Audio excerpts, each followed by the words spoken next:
Welcome all my dear students. Today we are going to discuss first lesson book bag problems.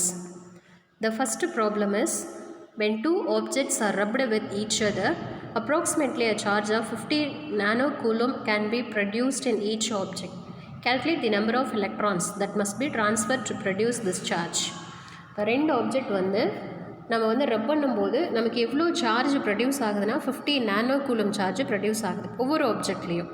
So இந்த மாதிரி ஒரு கான்செப்டில் எவ்வளோ electrons இதில் ட்ரான்ஸ்ஃபர் ஆகிருக்கும்னு கேட்குறாங்க. இது நமக்கு டேட்டா க்யூங்கிறது 50 nanocoulomb, then magnitude of charge 1.6 × 10⁻⁻19 coulomb. இதிலிருந்து நம்ம நம்பர் ஆஃப் சார்ஜ் அப்படின்னாவே நம்ம பேசிக்காக எடுத்துக்கிற ஃபார்முலா Q = NE. இதிலிருந்து N = Q/E. கொடுத்துருக்க டேட்டாஸை சப்ஸ்டியூட் பண்ணும்போது நமக்கு கிடைக்கிற நம்பர் ஆஃப் எலக்ட்ரான்ஸ் 31.25 × 10⁻10 எலக்ட்ரான்ஸ்ன்னு கிடைக்கும். ரொம்ப சிம்பிளாக இருக்கிற ஒரு ப்ராப்ளம்ஸ் தான். அடுத்து செகண்ட் கொடுத்துருக்க ப்ராப்ளம் பாருங்கள். Total number of electrons in human body is the order of 10⁻28. Some ரீசன்னால் என்ன ஆகுது அப்படின்னா அந்த ஹியூமன் பாடின்னு சொல்லிவிட்டு அடுத்தது கொடுக்குறது நீங்களும் உங்களோட ஃப்ரெண்டும் இந்த மாதிரி கான்செப்டில் எடுத்துக்கிட்டாங்க. சம் ரீசன்னால் 1% of number of electron loss ஆகுது. ஸோ இந்த கண்டிஷனில் உங்களுக்கும் உங்கள் ஃப்ரெண்டுக்கும் இடையில் 1 மீட்டர் டிஸ்டன்ஸ் இருந்துச்சுன்னா உங்கள் ரெண்டு பேர்த்துக்கு இடையில் எவ்வளோ எலக்ட்ரோஸ்டாட்டிக் ஃபோர்ஸ் இருக்குன்னு கேல்குலேட் பண்ணணும். தென் அந்த ஃபோர்ஸை அவங்களோட வெயிட் கூட கம்பேர் பண்ணி பார்க்கணும். இப்போ இங்கே கொடுத்துருக்கிறது என்ன அப்படின்னா மாஸ் ஆஃப் ஈச் பர்சன் 60 kgன்னு எடுத்துக்கிட்டாங்க. சரியா? இப்போ இதுபடி நம்ம டேட்டா எடுத்திருக்கோம். Number of electrons in human body 10⁻28, distance R = 1 metre. இப்போ சொல்யூஷன் அப்படின்னு வரும்பொழுது 1% ஆஃப் எலக்ட்ரான் லாஸ் ஆகுதுன்னு சொல்லியிருக்காங்க இல்லையா? ஸோ 10⁻28 × 1% நமக்கு கிடைக்கிறது 10⁻26ன்னு கிடைச்சிருக்கும். இப்போ இதிலிருந்து சார்ஜ் Q1 அப்படின்னா நம்ம எடுத்துக்கிறது எலக்ட்ரான்ஸ்ன்னு கொடுத்துருக்காங்கல்ல, அப்போ Q = NEன்னு தான் போடணும். Nங்கிறது 10⁻26, ஈக்கு மேக்னிடியூட் ஆஃப் சார்ஜ். அதே போல் தான் Q2. R டிஸ்டன்ஸு 1 மீட்டர்னு கொடுத்தாச்சு. இப்போ இதிலிருந்து electrostatic force between you and your friend. So இந்த டேட்டாஸ் எல்லாம் சப்ஸ்டியூட் பண்ணால் நமக்கு கிடைக்கிற ஆன்சர் 23.04 × 10⁻23 நியூட்டன்னு கிடைக்கும். இது வெயிட் கூட கம்பேர் பண்ணோம் இல்லையா? ஸோ வெயிட் பார்க்கும்போது W = mg, 60 × 9.8 = 588 நியூட்டன். இங்கே செகண்டுன்னு ஒன்று எஸ் அடிஷனலாக வந்திருக்கு, அது வராது. ஓகே சரி. இப்போ இந்த ஃபோர்ஸ் வெயிட் கூட கம்பேர் பண்ணணும். அப்படி கம்பேர் பண்ணும்போது நம்ம எடுத்துக்கிற ஃபார்முலா Fe/W = நமக்கு கிடைக்கிற அந்த ஃபோர்ஸ் அப்படிங்கிறது அந்த வெயிட்டை போல் இவ்வளோ டைம்ஸ் இருக்கும். 3.91 × 10⁻21 டைம்ஸ் இருக்கும் அப்படின்றாங்க. சரியா? இதுதான் செகண்ட் ப்ராப்ளம். அடுத்து தேர்டு பாருங்கள். 5 identical charges capital Q are placed equidistant on a semicircle as shown in the figure. Another point charge small q is kept at the center of the circle of radius capital R. Calculate the electrostatic force experienced by the charge small q. இது ஏற்கனவே example சம்ஸில் ஒன்று தெளிவாக இருந்திருக்கும் பாருங்கள். இப்போ இந்த Q அப்படிங்கிற ஒரு ஸ்மால் சார்ஜிலேருந்து எல்லா ஈக்குவல் டிஸ்டன்ஸில் நமக்கு இந்த கேபிட்டல் Q அப்படிங்கிற சார்ஜ் ப்ளேஸ் பண்ணியிருக்காங்க. இப்போ இந்த 5 சார்ஜ்னாலையும் நம்ம கொடுத்துருக்கிற இந்த ஸ்மால் Q சார்ஜ் மேலே எவ்வளோ ஃபோர்ஸ் கொடுக்கும் அப்படிங்கிறது தான் கொஷின். ஸோ இந்த இடத்துல நம்ம சொல்யூஷனுக்கு போகும்போது நம்ம டயக்ராம்ஸ் இந்த மாதிரி நம்ம எடுத்துக்கணும். ஓகே பாருங்கள். சார்ஜ் ஃபஸ்ட்டு சார்ஜ் இங்கே இருக்குது, எல்லாமே பாசிட்டிவ் சார்ஜ். நம்ம எடுத்துக்கிட்ட கிவன் சார்ஜும் ப்ளஸ் ஸ்மால் q. அப்போ ரெண்டு சார்ஜோட நேச்சரும் ப்ளஸ் அண்ட் ப்ளஸ்ஸாக இருந்தால் ரிப்பல்சிவ் ஃபோர்ஸ் இருக்கும். ஸோ Q1ங்கிற சார்ஜு நம்ம கிவன் சார்ஜ் மேலே கொடுக்குற force away from this charge. F1 அப்படிங்கிறது அவே இந்த டைரக்ஷன் இருக்குது. அதே போல் செகண்ட் சார்ஜ் பாருங்கள், Q2 இங்கே இருக்குது. இந்த சார்ஜ் இங்கே இருக்கிற ஸ்மால் q கூட ஒரு ஃபோர்ஸ் கொடுத்துச்சு அப்படின்னா அதுவும் அவே, அதுதான் இங்கே F2ன்னு கொடுத்துருக்காங்க. ஓகேவா? அடுத்தது Q3 சார்ஜ், இந்த கிவன் சார்ஜ் மேலே கொடுக்குற force is away from the charge, இது F3. அண்ட் Q4 அப்படிங்கிறது F4 டைரக்ஷனில் இருக்குது. அண்ட் இது Q5, இதனோட ஃபோர்ஸ் பாருங்கள் இங்கே இருக்குது. சரியா? இதெல்லாம் ஒவ்வொரு சார்ஜும் அந்த கிவன் சார்ஜ் மேலே பேசிக்காக கொடுக்குற ஃபோர்ஸ். அடுத்தது என்ன பண்ணணும் அப்படின்னா இப்போ இந்த இடத்த ஃபோர்ஸ் ரிசால்வ் பண்ணுற மாதிரி எடுக்கணும். எப்படின்னா இப்போ F1 F2 அப்படிங்கிறது ஈக்குவல் அண்ட் ஆப்போசிட் டைரக்ஷன் இருக்குது இல்லையா? ஸோ அது கேன்சல் ஆகிடும். அண்ட் தென் இந்த F3 ஃபோர்ஸ் பாருங்கள் எக்ஸ் ஆக்சிஸ்லேருந்து ஒரு 45 ஆங்கிளில் ஆட் பண்ணுறதுனால just we can resolve this force into two components. One is F3 cos 45 and F3 sin 45. Horizontal component இது ஹரிசாண்டல், இங்கே இருக்கிறது இது வந்து வெர்டிக்கல் காம்போனண்ட்டு. ஓகே, அடுத்தது இதே போல் என்ன பண்ணோன்னா இங்கே கீழே ஆக்ட் பண்ணுற F4 ஃபோர்ஸ் இதையும் நம்ம வந்து ரெண்டு காம்போனண்ட்டாக ரிசால்வ் பண்ணணும். அப்படி நீங்கள் ரிசால்வ் பண்ணிங்கன்னா ஆங்கிள் வந்து 45 இருக்கு இல்லையா, அது F4 cos 45ங்கிறது ஹரிசாண்டல் காம்போனண்ட் அண்ட் இதனோட வெர்டிக்கல் காம்போனண்ட்டு F4 sin 45. இந்த மாதிரி ஃபோர்ஸ் வந்து ரிசால்வ் பண்ண முடியும். நம்ம ரிசால்வ் பண்ணின இந்த ஃபோர்ஸ்லேயும் F3 sin 45 and F4 sin 45 equal and opposite டைரெக்ஷனில் இருக்கிறதுனால இதுவும் கேன்சல் ஆகிடும். இப்போ நம்ம கடைசியாக ஆட் ஆகிறது என்ன அப்படின்னா இந்த சார்ஜ்னால் கொடுத்த பாருங்கள் இந்த இடத்த எஃப்னு ஒரு ஃபோர்ஸ் கொடுத்துருக்காங்க இல்லையா, F5 தான் ஆக்சுவலாக எஃப்னு இருக்குது. இந்த ஃபோர்ஸ் ப்ளஸ் இந்த ரெண்டு காம்போனண்ட்டு, இந்த மூணு ஃபோர்ஸும் தான் நமக்கு அந்த சார்ஜ் மேலே கொடுக்குற டோட்டல் ஃபோர்ஸாக இருக்கும். ஓகே, ஸோ நம்ம இந்த மாதிரி வர்றதுனால பாருங்கள் நம்ம கொடுத்துருக்கிற டேர்ம்ஸ் இந்த மாதிரி இருக்கும்.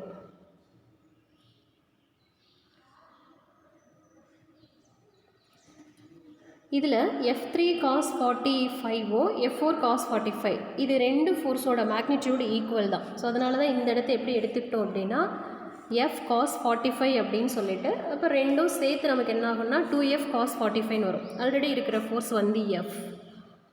இந்த ஃபோர்ஸ் அப்படின்னு சொல்லும்போது கான்ஸ்டன்ட்டு K, ரெண்டு charge capital Q small q by R², அதே போல் இந்த 2 தென் Fக்கு இந்த டேர்ம் cos 45.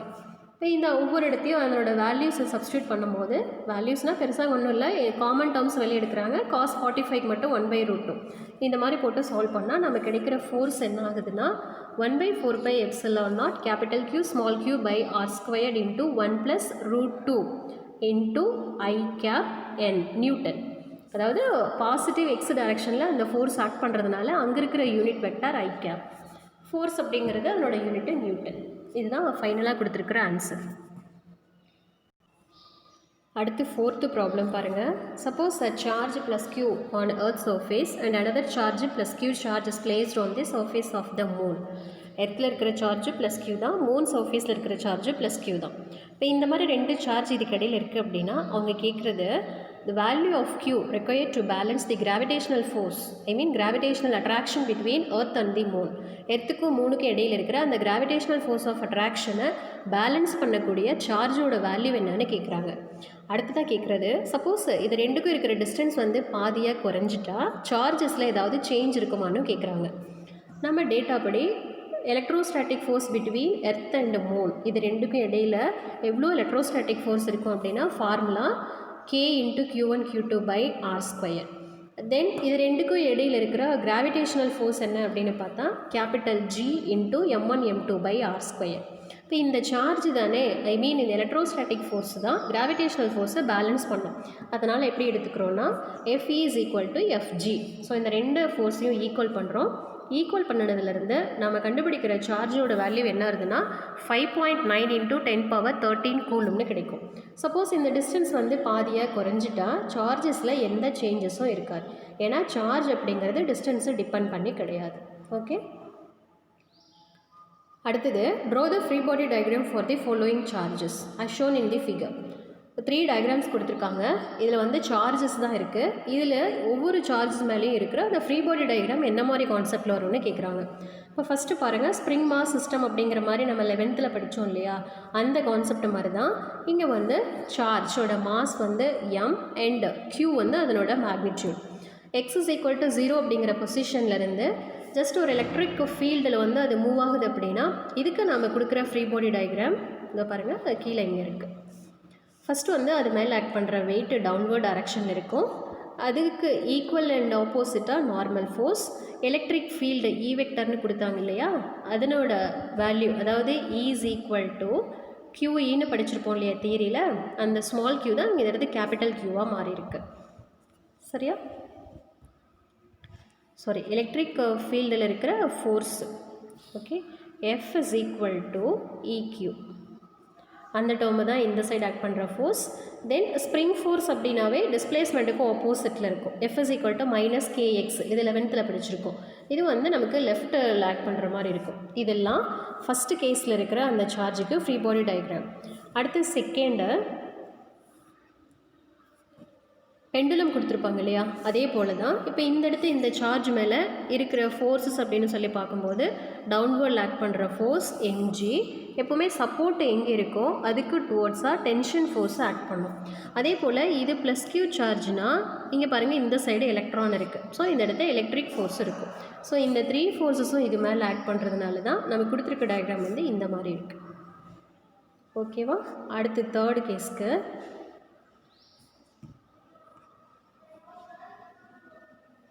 பாருங்கள். ஒரு கெப்பாசிட்டர் பிளேட்டுக்கு இடையில் ஒரு எலக்ட்ரான் வந்து V0 அப்படிங்கிற வெலாசிட்டியில் மூவ் ஆகும்போது அது மேலே என்னென்ன ஃபோர்ஸ் ஆக்ட் பண்ணோம்.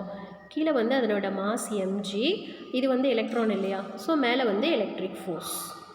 இந்த 2 ஃபோர்ஸ் தான் இது மேலே ஆக்ட் பண்ணும். அதை இண்டிகேட் பண்ணுறது தான் இங்கே தேர்டு கொடுத்துருக்குற இந்த ஃப்ரீ பாடி டயக்ராம், mgயும் EQவும்.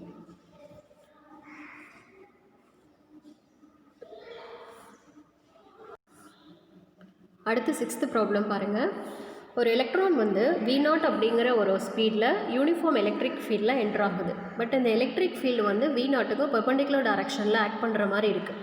இந்த ஒரு சுச்சுவேஷனில் just we have to find out electrons acceleration, velocity and position as a functions of time. இதை வச்சு நம்ம ஃபைண்ட் அவுட் பண்ணணும். ஸோ கொடுத்துருக்குற டயக்ராம் வந்து இதுதான். ஒரு பேரலல் பிளேட் கெப்பாசிட்டர்னா மேலே வந்து நெகட்டிவ், கீழே வந்து பாசிட்டிவ். எப்போவுமே +2 நெகட்டிவ் வந்து எலக்ட்ரிக் ஃபோர்ஸோட டைரக்ஷன் இங்கே கொடுத்தாச்சு. எலக்ட்ரானோட speed, magnitude of charge E. இந்த மாதிரி இதனோட பாத் இருக்குது அப்படின்னா மேலே கொடுத்துருக்கிற கான்செப்ட் படி அதனோட ஆக்சலரேஷன் என்னவாக இருக்கும், வெலாசிட்டி, பொசிஷன் எல்லாம் ஃபைண்ட் அவுட் பண்ணணும். இப்போ சொல்யூஷன் வந்து எங்கேருந்து கொண்டு வரோம்னா ஈக்குவேஷன்ஸ் ஆஃப் மோஷன் இருக்குது இல்லையா, அதிலிருந்து எடுத்துகிட்டு வரும். ஸோ இந்த இடத்த ஃபோர்ஸ் அப்படின்னு சொல்லும் போது F is equal to ma. But இதே வந்து ஆக்சலரேஷன்னா F/mன்னு எழுதலாம். In case of electric force அப்படின்னா நம்ம எப்படி எடுத்துக்குவோம், F is equal to EQ அப்படின்னு சொல்லுவோம் இல்லையா. இந்த இடத்த எலக்ட்ரான், ஸோ இதனோட சார்ஜ் வந்து நெகட்டிவ் சார்ஜ். அந்த நெகட்டிவை மென்ஷன் பண்ணுற மாதிரி தான் இங்கே நமக்கு எப்படி இருக்குன்னா ஆக்சலரேஷன் இஸ் ஈக்குவல் டு -E/mன்னு இருக்குது. இப்போ இது ஆக்சலரேஷன் வந்து வெக்டர் சிம்பல் எழுதும் போது இந்த மாதிரி சொல்லிடலாம். ஓகே. அண்ட் தென் மறுபடியும் அதே தான், அந்த எலக்ட்ரிக் ஃபோர்ஸ் தான் இங்கே வந்து எப்படி இருக்குன்னு சொல்லியிருக்கிறாங்க. திரும்ப வந்து அதே ஸ்டெப்ஸை தான் கொண்டு வந்திருக்கிறாங்க. இப்போ இதிலிருந்து வெலாசிட்டி கொண்டு வரும்போது நம்ம எடுத்துக்கிற formula V is equal to U plus AT. கொடுத்துருக்கிற 3 ஃபார்முலாவில் நம்ம இந்த இடத்து எடுத்துக்கிறது V is equal to U plus AT. இனிஷியலாக என்ன வெலாசிட்டி, ஆக்சலரேஷன் என்ன, டைமு. ஸோ இது வந்து இனிஷியலாக நம்ம வெலாசிட்டிக்கு எடுத்துட்டது. இதிலிருந்து பொசிஷன் அப்படின்னு சொல்லும்போது டிஸ்பிளேஸ்மெண்ட்டு, அதாவது டிஸ்டன்ஸ் கவர்ட்னா எஸ்ன்னு சொல்லுவோம் இல்லையா, அதிலிருந்து position vector R vector is equal to இனிஷியலாக இருக்கிற velocity V0 into T plus acceleration இப்போ மேலே ஃபைண்ட் அவுட் பண்ணோம் இல்லையா, ஆக்சலரேஷன் இன்ட்டு T². இது வந்து J கேப்.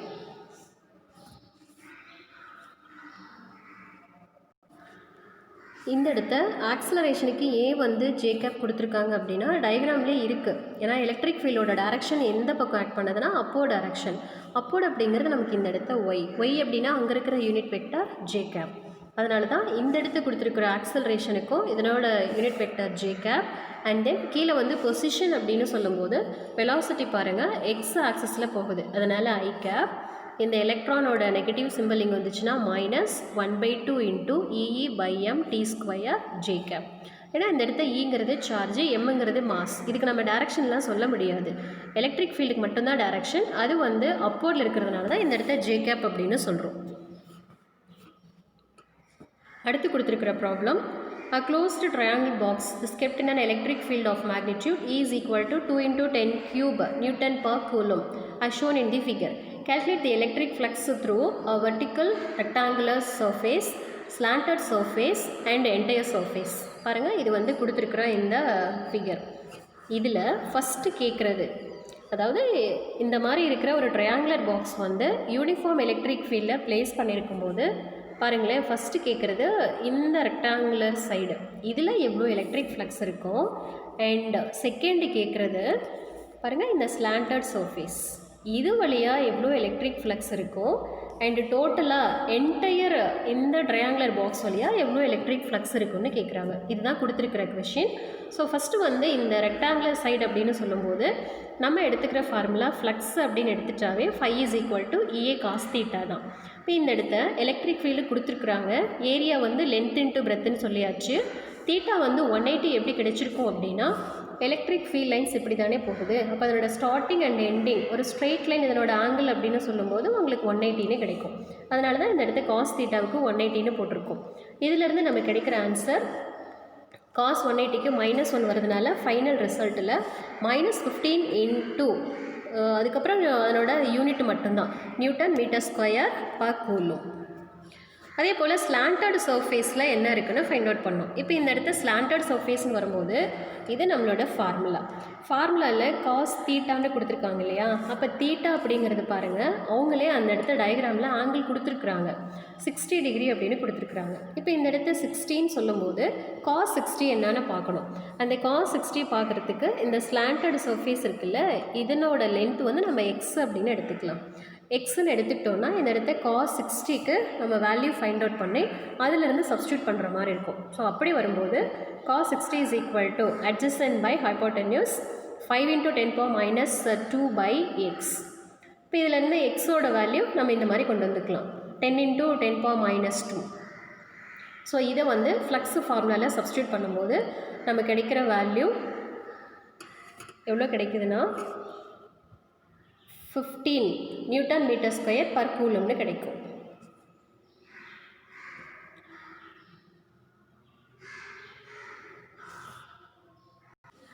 இங்கே பாருங்கள், இந்த ஃபைனல் ரிசல்ட்டில் 10⁻⁻1 வராது, ஜஸ்ட்டு 15 தான் வரும். எக்ஸ் அப்படிங்கிறது இந்த இடத்த எல்லுக்கு ஈக்குவலாக சப்ஸ்டியூட் பண்ணியிருப்போம். சரியா? ஏன்னா அந்த ஸ்லாண்டட் சர்ஃபேஸோட லென்த் அப்படிங்கிறத நம்ம ஃபைண்ட் அவுட் பண்ண எக்ஸுக்கு ஈக்குவல், அதனால தான் அப்படி இருக்குது. ஓகே, அடுத்தது தேர்டு வந்து flux at entire surface. Entire சர்ஃபேஸ்னால் இன்கம்மிங் ஃப்ளக்ஸு எப்போவுமே நம்ம நெகட்டிவ்னு எடுப்போம், அவுட்கம்மிங் ஃப்ளக்ஸ் வந்து பாசிட்டிவ்னு எடுப்போம். ஸோ அந்த மாதிரி கொடுக்கும்போது நமக்கு net flux is equal to 0ன்னு ஆன்சர் கிடைக்கும். சரியா? அடுத்தது the electrostatic potential is given as a function of x. ரெண்டு ஃபிகர்லேயும் கொடுத்துருக்குறாங்க. இதில் அதுக்கு கரஸ்பாண்டிங்காக எலக்ட்ரிக் ஃபீல்டு வந்து A, B, C and D இந்த ரீஜனில் என்னென்னு ஃபைண்ட் அவுட் பண்ணணும். ஏற்கனவே நமக்கு தெரிஞ்ச ஒரு ரிலேஷன் என்ன அப்படின்னா electric field is equal to negative gradient of potential. இந்த டேர்மு தான், இந்த ஃபார்முலா மட்டும் எடுத்துக்கிறோம். இதிலிருந்து தான் நம்ம ஆன்சர் கொண்டு வர போகிறோம். ரெண்டு டயக்ராமுக்கும் இதுதான் பேசிக்காக எடுத்துக்கிற ஃபார்முலா. ஃபஸ்ட்டு நீங்கள் என்ன பண்ணோன்னா பொட்டென்ஷியல் டிஃப்ரென்ஸு டிவின்னு சொல்லியிருக்காங்க இல்லையா. பாருங்கள், இந்த ஃபஸ்ட்டு டயக்ராம்லேருந்து இது வந்து V1, இந்த இடம் வந்து V2, அதாவது இது இனிஷியல் பொட்டென்ஷியல், இந்த பாயிண்ட் வந்து ஃபைனல் பொட்டென்ஷியல். டிவி அப்படின்னு வந்தாவே final potential minus initial potential. Okay, அப்போ ஃபைனல்லேருந்து இனிஷியல்னு வரும்போது இந்த இடத்த நமக்கு ஃபைனல் பாருங்களேன், இது வந்து 5, இந்த இடம் வந்து 8. அப்போ எனக்கு என்ன ஆகும்னா 5 - 8ன்னு கிடைக்கும். 5 - 8 அப்படின்னு சொல்லும்போது -3 வோல்ட்டுன்னு கிடைக்கும். இதுதான் டிவி. இதே மாதிரி தான் ஒவ்வொரு பாயிண்ட்லையும் நம்ம எடுக்கணும். அதாவது ABCD ஒவ்வொரு ரீஜனுக்கும் நீங்கள் பொட்டென்ஷியல் டிஃப்ரென்ஸ் எடுத்தால் ஃபைனல் மைனஸ் இனிஷியல், இதுதான் இந்த இடத்த கண்டிஷன். ஸோ அந்த மாதிரி நம்ம கொடுத்தோம் அப்படின்னா டிவிங்கிறது -3 வோல்ட்டு. எக்ஸ் ஆக்சிஸில் இருக்கிற அந்த டிஸ்டன்ஸ் அப்படிங்கிறது 0.2 மீட்டர். இந்த டிஃப்ரென்ஸில் தான் அந்த இடத்த கிராஃப் வந்து ட்ரா பண்ணியிருக்கிறாங்க. ஸோ இந்த ரெண்டு டேர்ம்ஸையும் நம்மளோட ஃபார்முலாவில் கொண்டு வரோம். EA is equal to -dV/dx. பாருங்கள், இந்த ஃபார்முலாலேயே ஒரு மைனஸ் இருக்குது, இதை மறந்துடக்கூடாது. அண்ட் தென் டிவியில் ஒரு நெகட்டிவ் வரும். இப்போ இது ரெண்டும் சேரும்போது நமக்கு கிடைக்கிற ஆன்சர் வந்து ப்ளஸில் கிடைக்கும், 15 வோல்ட்/மீட்டர்னு கிடைக்கும். இது வந்து ஏ ரீஜியனில். அதே போல் தான் பி. இப்போ பி அப்படின்னு சொல்லும்போது பாருங்கள், இந்த இடத்த நமக்கு பொட்டென்ஷியல் வந்து கான்ஸ்டண்ட்டாக இருக்குது. பொட்டென்ஷியல் கான்ஸ்டன்ட் அப்படின்னா V is equal to constant. அப்போ இந்த இடத்த எலக்ட்ரிக் ஃபீல்டு என்னவாக இருக்குன்னா 0வாக இருக்கும். அதே போல் தான் C அப்படிங்கிற ரீஜனில் டிவியோட வேல்யூ வந்து 2 வோல்ட்டாக இருக்கும்.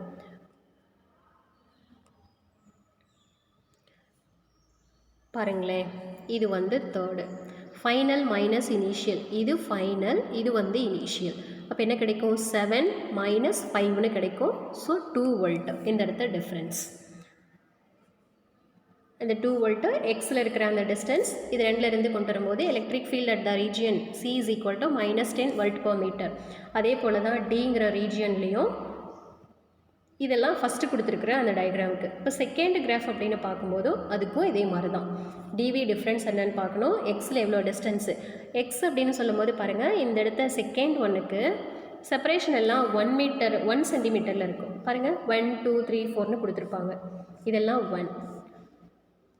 ஸோ இங்கே வந்து மேலே அப்வர்ட்ஸில் வந்து 10 20 30, கீழே வந்து நெகட்டிவ் ஒய் ஆக்சஸ் வரும்போது எல்லாமே நெகட்டிவில் இருக்குது. அதுக்கேற்ற மாதிரி நீங்கள் டிஃப்ரென்ஸ் போடும்போது கரெக்டாக எடுத்துக்கணும்.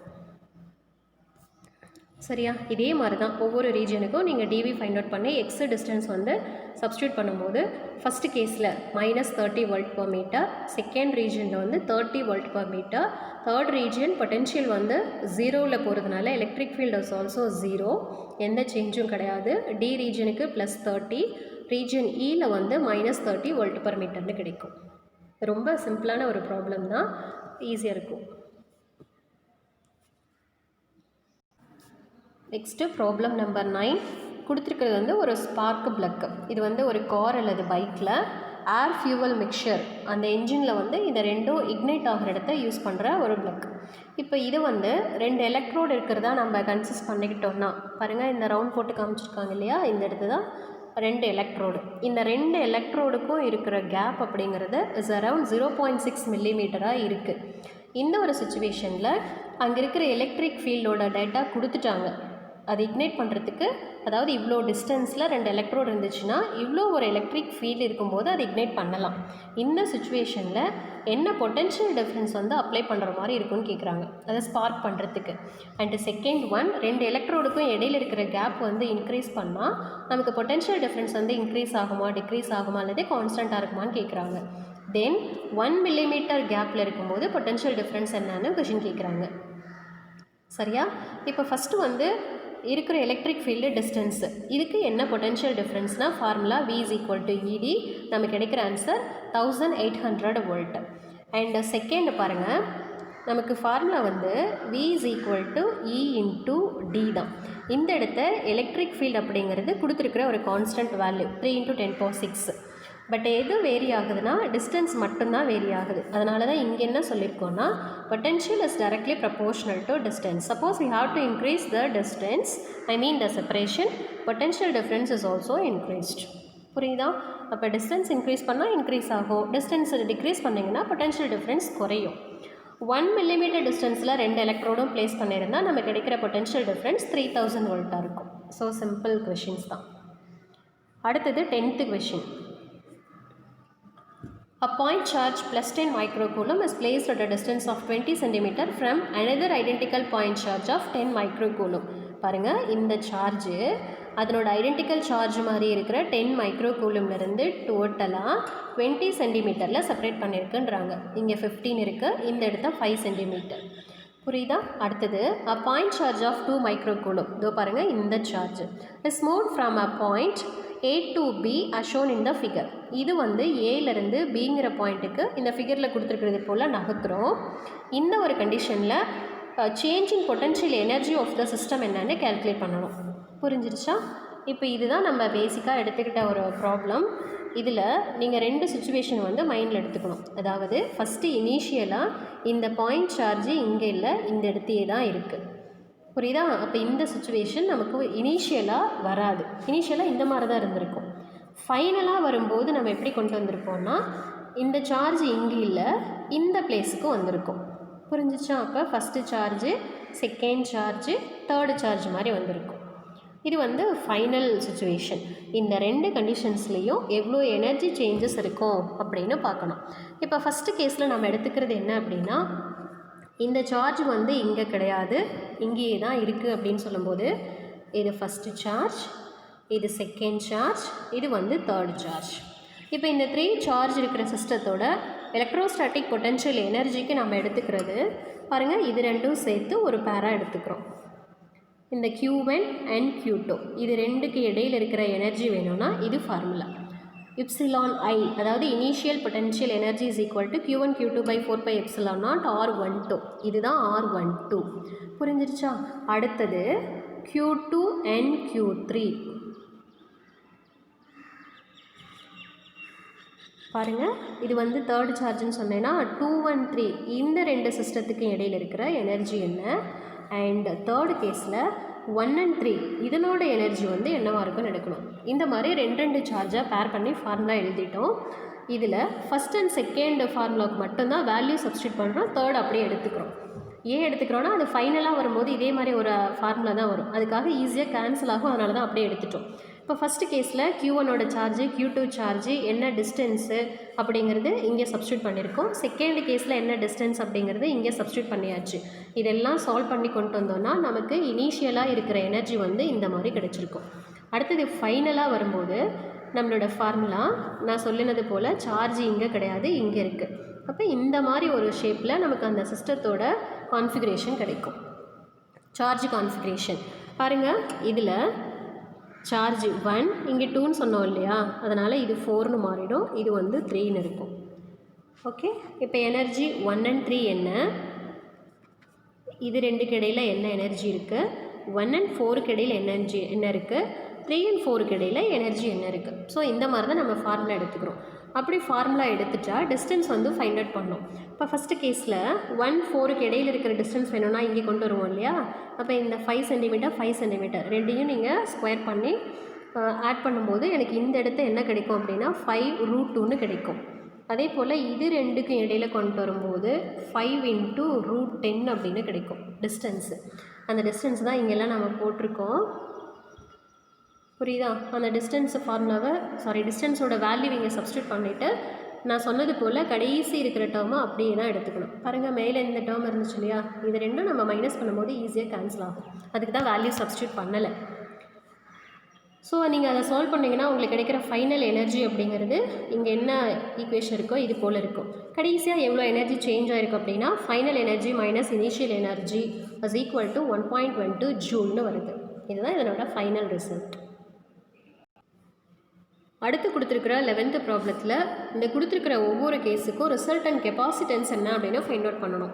இப்போ ஃபஸ்ட்டு கேஸ் எடுத்துக்கிட்டோன்னா இது வந்து நம்ம கொடுத்துருக்கிற டயக்ராம், நம்ம வந்து C1 C2 C3ன்னு நம்பர் கொடுத்துக்கணும், சரியா? அப்படி கொடுத்துக்கிட்டோன்னா இந்த ஃபஸ்ட்டு கேஸில் பாருங்கள், C2 and C3 இது ரெண்டும் பேரலாக இருக்குது, இது ரெண்டும் பேரலல் இருக்கிறது நம்ம ஃபார்முலா கொடுக்கும்போது CP = C2 + C3ன்னு கொடுப்போம் இல்லையா, அப்படி கொடுத்துட்டோம் அப்படின்னா நமக்கு கிடைக்கிறது 2C0ன்னு கிடைக்கும். தென் இந்த கெப்பாசிட்டர் அப்படிங்கிறது ஃபஸ்ட்டு இருக்கிற கெப்பாசிட்டருக்கு சீரியஸில் இருக்கும் இல்லையா, சீரியஸ்னால் இந்த மாதிரி வந்துடும். இது வந்து C1 கெப்பாசிட்டர், இதுக்கு நம்ம CPன்னு எடுத்தோம் இல்லையா, இப்போ இது ரெண்டு சீரியஸில் வந்துடும். அப்போ சீரியஸில் இருக்குது அப்படின்னு சொல்லும்போது நம்மளோட கெப்பாசிட்டன்ஸ் ஃபார்முலா இந்த மாதிரி எழுதுவோம். இதுக்கு கொடுத்துருக்கிற வேல்யூவை சப்ஸ்டியூட் பண்ணால் எஃபெக்டிவ் கெப்பாசிட்டன்ஸ் CS = 2/3 × C0ன்னு கிடைக்கும். அடுத்தது கொடுத்துருக்கிற கான்ஃபிகரேஷன் இந்த மாதிரி இருக்குது.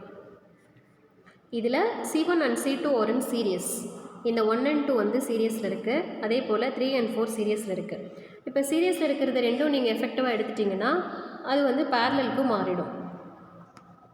பாருங்கள், CS1 இதனோட ஃபார்முலா சப்ஸ்டியூட் பண்ணி ரிசல்ட் கொடுத்துருக்காங்க. C3 and C4க்கு அதனோட சீரியஸோட ஃபைனல் டேர்ம்ஸ் இங்கே கொடுத்துருக்காங்க. இப்போ இதில் CS1ம் CS2ம் பேரலலுக்கு வர்றதுனால ஜஸ்ட் சிம்பிளாக நம்ம அதை ஆட் பண்ணுறோன்னா நமக்கு கிடைக்கிறது CP = C0 அப்படின்னு கிடைக்கும். அடுத்து கொடுத்துருக்கிற கான்ஃபிகரேஷனில் C1 C2 C3 இது எல்லாமே பேரலல் இருக்குது, ஸோ ஜஸ்ட் அப்படியே ஆட் பண்ணுறோம் 3C0. அடுத்து D கொடுத்துருக்கிற இந்த கான்ஃபிகரேஷனில் C1 and C2 பாருங்களேன், இது ரெண்டும் சீரியஸ். ஸோ நம்மளோட ஃபார்முலா C3 and C4 இதுவும் சீரியஸில் தான் இருக்குது. ஃபஸ்ட்டு வந்து அக்ராஸ் RSக்கு இடையில் இருக்கிற மாதிரி எடுத்துக்கிட்டோம். இப்போ வந்து P and Q இந்த இடத்து இல்லாது போல் எடுத்து நம்ம சொல்லிகிட்ருக்கோம். அதாவது PQ இதுக்கு அக்ராஸாக எடுத்தாலும் சரி, RSக்கு அக்ராஸாக எடுத்தாலும் சரி ஒரே மாதிரி கெப்பாசிட்டன்ஸ் தான் கிடைக்கும். ஃபஸ்ட் எடுத்துக்கிறது RSக்கு அக்ராஸில் என்ன இருக்குதுன்னு பார்க்க போகிறோம். ஸோ இந்த C3 and C4ஓட எஃபெக்டிவ் கெப்பாசிட்டன்ஸ் இங்கே இருக்குது CS2. இது ரெண்டுமே ஃபைனலாக பேரலல் இருக்கும். அப்படி பேரலல் இருக்கும்போது just we have to add these two capacitance. அப்படி நீங்கள் ஆட் பண்ணும்போது ஃபைனலாக கிடைக்கிற டேர்ம்ஸ் இந்த மாதிரி கிடைக்கும் இல்லையா. இது வந்து அக்ராஸ் RSக்கு இடையில் நம்ம கெப்பாசிட்டன்ஸ் பார்த்தோம். PQக்கு இடையில் ஃபைண்ட் அவுட் பண்ணாலும் இதே மாதிரி தான் கிடைக்கும். அடுத்து கொடுத்துருக்கிறதுல இதே மாதிரி தான் சொல்ல போகிறோம். C1 அண்ட் C2 இது ரெண்டும் சீரியஸில் இருக்கும். அதாவது மேலே இருக்கிறது ரெண்டும் சீரியஸ். அடுத்தது C4 அண்ட் C3 இது ரெண்டும் சீரியஸில். கடைசியாக மேலே இருக்கிற கெப்பாசிட்டன்ஸ், சென்ட்ரல் இருக்கிறது அண்டு கீழே ஃபைண்ட் அவுட் பண்ணது இது எல்லாமே பேரலல் இருக்கும்.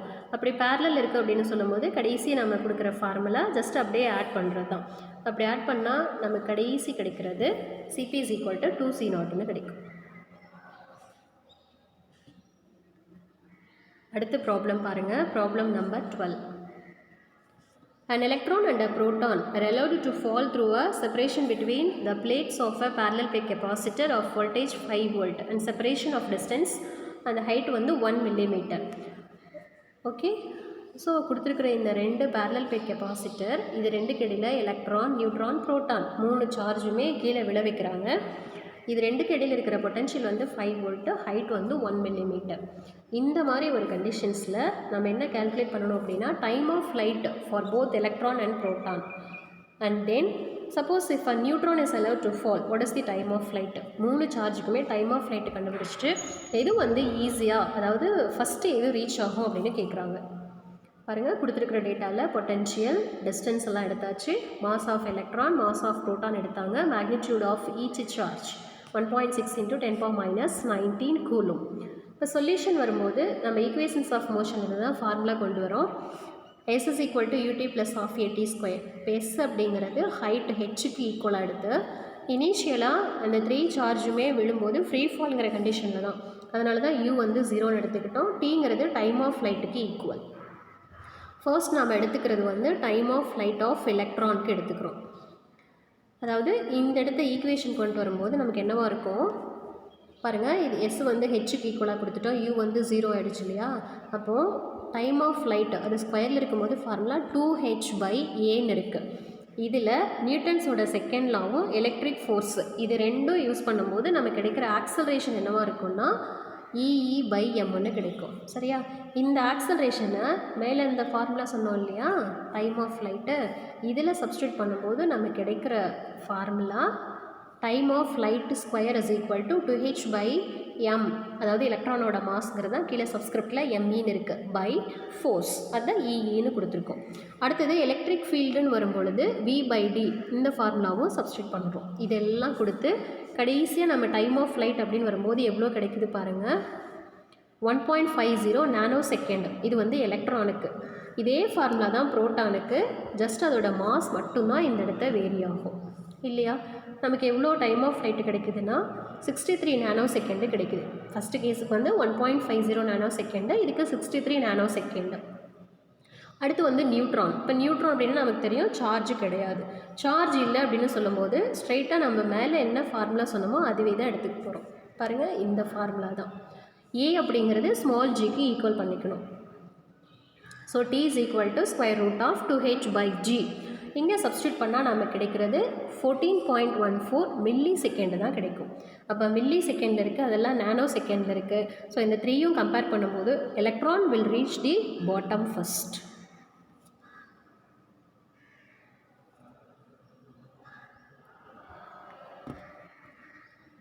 அடுத்து கொடுத்துருக்குற ப்ராப்ளம் பாருங்கள், நீங்கள் தெளிவாக ரீட் பண்ணிக்கோங்க. இங்கே கொடுத்துருக்குற கொஷினுக்கு ஆன்சர் ரொம்ப சிம்பிளாக இருக்குது. அதாவது க்ளவுட்ஸோட பாட்டம் பார்ட்டு, எர்த்தோட டாப் சர்ஃபேஸ், இது ரெண்டும் ஒரு பேரலல் பிளேட் கெப்பாசிட்டராக பிஹேவ் பண்ணுது அப்படிங்கும்போது அங்கே வந்து ஒரு லைட்னிங் ப்ரொடியூஸ் ஆகும். அப்படி லைட்னிங் ப்ரொடியூஸ் ஆச்சு அப்படின்னா அங்கே இருக்கிற எலக்ட்ரிக் ஃபீல்டோட வேல்யூ வந்து கொடுத்துட்டாங்க. நம்ம என்னென்ன ஃபைண்ட் அவுட் பண்ணணும் அப்படின்னா அந்த க்ளவுட்ஸுக்கும் எர்த்துக்கும் இடையில் 1000 மீட்டர் அவ்வளோ ஹைட் இருக்கும்போது என்ன பொட்டென்ஷியல் டிஃப்ரென்ஸ் வந்து எக்ஸிஸ்ட் ஆகும். ரெண்டாவது அரௌண்ட் 25 கூலும் ஆஃப் எலக்ட்ரான் வந்து ட்ரான்ஸ்ஃபர் ஆச்சு அப்படின்னா எவ்வளோ எலக்ட்ரோஸ்டாட்டிக் பொட்டென்ஷியல் எனர்ஜி வந்து ட்ரான்ஸ்ஃபர் ஆயிருக்குன்னு கேட்குறாங்க. சரிங்களா, இப்போ எலக்ட்ரிக் ஃபீல்டு வந்து கொடுத்துட்டாங்க, டிஸ்டன்ஸும் அவங்க கொடுத்துட்டாங்க ப்ராப்ளத்தில். பொட்டென்ஷியல் டிஃப்ரென்ஸ் ஃபைண்ட் அவுட் பண்ணணும். பேசிக்காக எடுத்துக்கிற formula E × D, V is equal to ED தான்.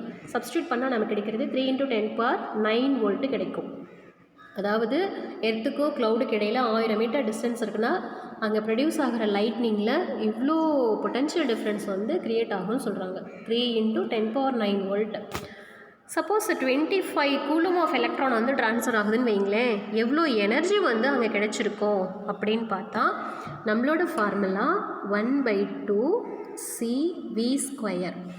இதில் உங்களுக்கு ஏற்கனவே தெரியும் C is equal to Q by V. அந்த டேர்மை இங்கே சப்ஸ்டியூட் பண்ணுறோம். 1/2 இன்ட்டு சிங்கிற பாயிண்டில் என்ன வரும், Q by V into V square. ஒரு வீக்கு ஒரு வீக் கேன்சல் ஆனால் இந்த இடத்த formula epsilon is equal to QV/2. So இருக்கிற டேட்டா சப்ஸ்டியூட் பண்ணால் நமக்கு எவ்வளோ எனர்ஜி வந்து சேஞ்ச் ஆகிருக்கும், 75/2 இன்ட்டு 10⁻9 ஜூல். இவ்வளோ எனர்ஜி வந்து நமக்கு சேஞ்ச் ஆகிருக்கும், எலக்ட்ரோஸ்டாட்டிக் பொட்டன்ஷியல் எனர்ஜி அந்த லைட்னிங் ப்ரொடியூஸ் ஆகும்போது. Next problem number 14. கொடுத்துருக்கிற இந்த கெப்பாசிட்டர் கான்ஃபிகரேஷனில் ஒவ்வொரு கெப்பாசிட்டர் பிளேட்லேயும் என்ன சார்ஜ் இருக்குது, அதுக்கும் குறுக்க என்ன பொட்டன்ஷியல் டிஃப்ரென்ஸ் இருக்குது, தென் ஒவ்வொரு கெப்பாசிட்டர்லேயும் எவ்வளோ எனர்ஜி வந்து ஸ்டோர் பண்ணியிருக்குன்னு கேல்குலேட் பண்ணணும். பாருங்கள், இதுதான் கொடுத்துருக்கிற டயக்ராம், கெப்பாசிட்டர் கான்ஃபிகரேஷன். இதில் வந்து ஃபஸ்ட்டு டோட்டல் சார்ஜ் வந்து என்னென்னு பார்க்கணும். டோட்டல் சார்ஜுக்கு பாருங்களேன், இது ரெண்டும் பேரலல் இருக்குது. அதாவது B and C capacitor parallel, ரெண்டையும் அப்படியே ஆட் பண்ணால் எஃபெக்டிவ் கெப்பாசிட்டன்ஸ் நமக்கு இந்த இடத்த 8 மைக்ரோஃபாரட் கிடைக்கும். தென் A இது வந்து ஈன்னு எடுத்துக்கலாம், எஃபெக்டிவ் கண்டுபிடிச்சது. D இது எல்லாமே இப்போ சீரியஸில் இருக்குது இல்லையா, இப்போ சீரியஸில் இருக்கிறதுனால இதில் டோட்டல் சார்ஜ் வந்து என்ன அப்படின்னு சொல்லி பார்த்தா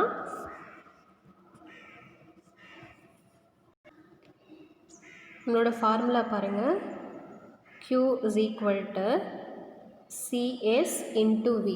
இந்த எஃபெக்டிவ் கெப்பாசிட்டன்ஸ் வரும்போது 1/8 ப்ளஸ் 1/8 ப்ளஸ் 1/8ன்னு வரும். இப்போ 3/8ன்னு ஒன்று இருக்கும். இது வந்து 1/CSக்கு.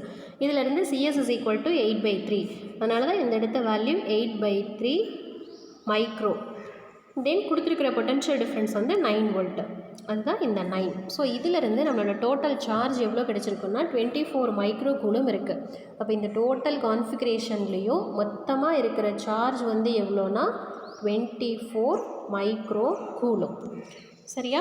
இப்போ இதில் ஒவ்வொரு கெப்பாசிட்டர்லேயும் எவ்வளோ சார்ஜ் இருக்குது அப்படின்னு பார்க்கணும். உங்களுக்கு ஏற்கனவே சீரியஸ் அண்ட் பேரலல் இந்த கொஷின்ஸில் படிச்சிருப்பீங்க. கெப்பாசிட்டர் வந்து சீரியஸில் இருந்துச்சுன்னா சார்ஜ் கான்ஸ்டன்ட்டு, அதே வந்து பேரலாக இருந்துச்சுன்னா பொட்டன்ஷியல் டிஃப்ரென்ஸு கான்ஸ்டன்ட்டு. இப்போ கொடுத்துருக்கிற இந்த கான்ஃபிகரேஷனில் A and D இது ரெண்டும் சீரியஸில் இருக்குது. ஸோ இதில் இருக்கிற சார்ஜும் 24 மைக்ரோஃபாரட் தான். இங்கே இருக்கிற சார்ஜும் என்னவாக இருக்குன்னா 24 மைக்ரோ கூலும் இருக்கும். சார்ஜ்னா கூலும் இல்லையா, ரெண்டுலேயும் இருக்கிற சார்ஜ் 24 மைக்ரோ கூலும் இருக்கும். அதுதான் இங்கே கொடுத்துருக்கிறது. பாருங்களேன், QA and QD are in series. So charging A is equal to charge in D capacitor which is equal to 24 micro coulomb. இப்போ இந்த இடத்த கெப்பாசிட்டர் A, D and Bங்கிறது இதை சொல்லியிருக்கிறாங்க. இது ரெண்டும் சேர்த்து Bன்னு எடுத்துக்கிட்டாங்க. சரிங்களா? இப்போ இது மூணுமே சீரியஸில் இருக்குது. இப்போ சீரியஸில் இருக்கிறதுனால Q வந்து கான்ஸ்டண்ட்டாக இருக்கும், வோல்டேஜ் வந்து வேரி ஆகும். ஸோ ஒவ்வொன்றிலையும் என்ன வோல்டேஜ் இருக்குது அப்படின்னு பார்த்தா, ஃபஸ்ட்டு வந்து பொட்டன்ஷியல் அட் A நம்மளோட formula V is equal to Q/C. ஃபஸ்ட்டில் இருக்கிற சார்ஜ் வந்து 24 மைக்ரோ கூலும் பை கெப்பாசிட்டன்ஸ் வந்து 8 × 10⁻6. ஸோ நமக்கு கிடைக்கிற பொட்டன்ஷியல் வந்து 3 வோல்ட்டு. ஃபஸ்ட்டில் இருக்கிற சார்ஜும் ஃபோர்த்து கெப்பாசிட்டர் அதாவது D கெப்பாசிட்டியில் இருக்கிற சார்ஜும் ஒரே சார்ஜ் தான். அப்படி இருக்கும்போது ரெண்டோட பொட்டன்ஷியல் டிஃப்ரென்ஸும் equal, which is equal to 3 volt. அடுத்தது Bயில் வந்து எவ்வளோ சார்ஜ் இருக்குன்னு பார்க்கணும். ஏன்னா ரெண்டும் சேர்த்து 24ன்னு சொன்னோம்ல, இப்போ தனித்தனியாக என்ன சார்ஜ் இருக்கும் அப்படின்னா எடுத்துக்கிற formula Q is equal to CV. இது போட்டோன்னா நமக்கு Bயில் வந்து 18 மைக்ரோ கூலுமும் அண்ட் Cயில் வந்து 6 மைக்ரோ கூலும் சார்ஜும் இருக்கும். ஓகேவா? சரி, இப்போ எவ்வளோ எனர்ஜி வந்து ஸ்டோர் பண்ணியிருக்கோம் அப்படின்னு பார்த்தா, ஃபஸ்ட்டு கெப்பாசிட்டரில் இருக்கிற எனர்ஜிக்கு ஃபார்முலா Q²/2C. ஏன் மிஸ் இந்த ஃபார்முலாவை எடுத்திருக்கோம் அப்படின்னா, சீரியஸில் இருந்தால் சார்ஜ் கான்ஸ்டன்ட் இல்லையா, அதனால் சார்ஜ் வர்ற ஃபார்முலாவை எடுத்துக்கணும். எப்சிலான் இஸ் ஈக்குவல் டு Q²/2Cன்னு எடுக்கணும். இதே பேரலல் வச்சுக்கோங்களேன், அங்கே வந்து 12CV² எடுத்துக்கணும். எது வந்து கான்ஸ்டண்ட்டோ அது வர ஃபார்முலாவை எடுக்கணும். இங்கே சார்ஜ் வர்றதுனால Q²/2C எடுத்திருக்கோம். பொட்டென்ஷியல் வந்து கான்ஸ்டண்ட்டாக வந்துச்சுன்னா 12CV² ஃபார்முலாவை எடுத்துக்கணும். ஸோ இந்த மாதிரி எடுத்து கொடுத்துருக்க டேட்டாவை சப்ஸ்டியூட் பண்ணனா ஃபஸ்ட்டு கெப்பாசிட்டரில் ஸ்டோர் பண்ண எனர்ஜி 36 × 10⁻6 ஜூல். அதுவே தான் D கெப்பாசிட்டர்லேயும். And then B and C இது ரெண்டும் பேரலல் இருக்குது. அது ரெண்டும் பேரலல் இருக்கிறதுனால எவ்வளோ எனர்ஜி ஸ்டோர் பண்ணியிருக்கோன்னா நம்ம யூஸ் பண்ணுற ஃபார்முலா இங்கே இருக்குது. இதுபடி நமக்கு அது ரெண்டுலேயும் எவ்வளோ எனர்ஜி ஸ்டோர் ஆகிருக்குன்னா, Bயில் வந்து 27 மைக்ரோ ஜூல் அண்ட் Cயில் வந்து 9 மைக்ரோ ஜூல். இவ்வளோ எனர்ஜி வந்து ஸ்டோர் பண்ணியிருக்கோம்.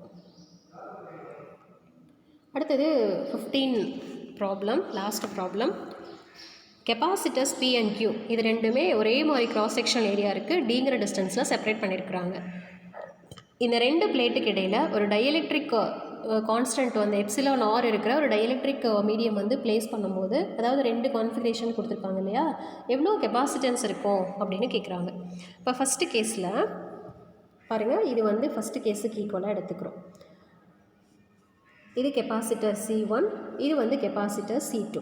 ஏரியா வந்து ஹாஃப் ஆகிடுச்சு, அதனால் A/2, இதுவும் A/2 தான். டிஸ்டன்ஸ் வந்து ஒரே டிஸ்டன்ஸ் தான், சரியா? இப்போ ரெண்டுமே செப்பரேட் பண்ணியிருக்க டிஸ்டன்ஸ் அப்படிங்கிறது கான்ஸ்டண்ட்டாக இருக்குது, ஏரியா மட்டும் இந்த இடத்த ஹாஃபாக குறைஞ்சிருச்சு. ஸோ இந்த ஒரு கண்டிஷனுக்கு இந்த ரெண்டு கெப்பாசிட்டரும் பேரலல் காம்பினேஷனில் இருக்குது. C1ம் C2வும் பேரலில் இருக்குது, புரியுதா? இப்போ பேரலில் இருக்குது அப்படின்னா இதுக்கு எஃபெக்டிவ் கெப்பாசிட்டன்ஸ் நம்ம எடுக்கிறதுக்கு ஜஸ்ட் அதே ஆட் பண்ணணும். ஆட் பண்ணும்போது C1 + C2 கொண்டு வரணும். பட் C என்ன அப்படின்னா ஃபஸ்ட்டு வந்து ஏர்ஃபில்டு கெப்பாசிட்டர். ஏர்ஃபில்டு கெப்பாசிட்டர்னால் நம்மளோட ஃபார்முலா ε0 A/Dன்னு வரும். ஏரியா ஹாஃபாக மாறிடுச்சு, ஸோ ε0 A/2D. இதே வந்து டைஎலக்ட்ரிக் ஃபீல்டு கெப்பாசிட்டர்னால் அங்கே நம்ம எடுத்துக்கிற ஃபார்முலா ε0 ஏரியா வந்து ½ D. இதை நாம் கொண்டு வரும்போது ε0 A/2Dன்னு கிடைக்கும். ஜஸ்ட் இதை ரெண்டையும் ஆட் பண்ணும்போது நம்மளோட ரிசல்ட்டு இந்த மாதிரி இருக்குது. இங்கே கொடுத்துருக்காங்க இல்லையா, இது போல். இந்த ஃபஸ்ட் கேஸ் வந்து பேரலல்னு சொல்கிறோம் இல்லையா, ஏன் அப்படின்னா நீங்கள் எத்தனை கெப்பாசிட்டர் இதில் வந்து ஜாயின் பண்ணிகிட்டே போனாலும் இந்த எல்லா கெப்பாசிட்டரோட ஒரே சைடு, அதாவது பாசிட்டிவ் எல்லாம் ஒரே சைடு தான் இருக்கும், எல்லா கெப்பாசிட்டரோட நெகட்டிவ் எல்லாம் ஒரே சைடு தான் ஜாயின் பண்ணியிருப்போம். இந்த போல் மொத்த கெப்பாசிட்டரும் சேர்த்து ஒரே ஒரு ப்ளஸ்ஸு, கீழே இருக்கிற இந்த கெப்பாசிட்டர்லாம் மைனஸில் இந்த மாதிரி ஜாயின் பண்ணால் இது வந்து பேரலல் காம்பினேஷன். அதே வந்து சீரியஸ்னால் இந்த மாதிரி எடுத்துப்போம். ஃபஸ்ட்டு பிளேட்டு பாருங்கள், இப்போ C1 வந்து மேலே இது ப்ளஸ்ஸு அப்படின்னா அடுத்த பிளேட்டு தான் மைனஸுக்கு வருது. இந்த மாதிரி வந்துட்டால் இது வந்து சீரியஸ் காம்பினேஷன். இதில் ஏரியா வந்து ஒரே மாதிரி தான் இருக்குது, ஆனால் செப்பரேஷன் வந்து என்ன ஆகிடுச்சுன்னா ஹாஃப் ஆகிடுச்சு, D/2 T/2 ஆகிடுச்சு. இந்த கேஸில் ஏர்ஃபில்டு கெப்பாசிட்டன்ஸ் அப்படின்னு சொல்லும்போது நம்மளோட ஃபார்முலா இது C1 அப்படின்னு எடுத்துட்டோன்னா 2ε0 A/Dன்னு கிடைக்கும். அதே போல் டைஎலக்ட்ரிக் ஃபீல்டு கெப்பாசிட்டர்னால் 2ε0 A/Dன்னு கிடைச்சிருக்கும். இது சீரியஸில் இருக்கிறதுனால 1/CS = 1/C1 + 1/C2. இதில் கொடுத்துருக்க டேட்டாவை சப்ஸ்டியூட் பண்ணும்போது கடைசியாக நமக்கு கிடைக்கிறது எஃபெக்டிவ் கெப்பாசிட்டன்ஸ் = 2ε0 A/D × εr/εr + 1ன்னு கிடைக்கும். சரியா? இந்த ப்ராப்ளம் வந்து ரொம்ப ரொம்ப ரொம்ப ரொம்ப இம்பார்ட்டன்ட் ப்ராப்ளம். இது நீட் லெவலில் கேட்குற ப்ராப்ளம். ஸோ நீங்கள் தெளிவாக பார்த்துக்கோங்க. ஓகே ஸ்டூடெண்ட்ஸ், இப்போ இது வரைக்கும் நம்ம ஃபஸ்ட் லெசனோட எக்ஸசைஸ் ப்ராப்ளம் தான் சொன்னோம். உங்களுக்கு சொல்யூஷனும் இதுலேயே இருக்குது. சொல்லும்போது ஈஸியாக தான் இருக்கும், ஜஸ்ட்டு நீங்கள் ஒன்ஸ் ஒர்க் அவுட் பண்ணிங்கன்னா ப்ராப்ளம் வந்து ரொம்ப ஈஸியாக இருக்கும். எக்ஸாம்பிள் சம்ஸும் பார்த்துருக்கீங்க, இது வந்து எக்ஸசைஸ் ப்ராப்ளம். ரெண்டையும் நீங்கள் பார்த்தீங்க அப்படின்னா டோட்டலாக அந்த லெசனோட கான்செப்ட்டும் உங்களுக்கு புரிஞ்சிடும். 1 மார்க் சால்வ் பண்ணுறதுக்கு ரொம்ப ரொம்ப ஈஸியாக இருக்கும். Okay, thank you students.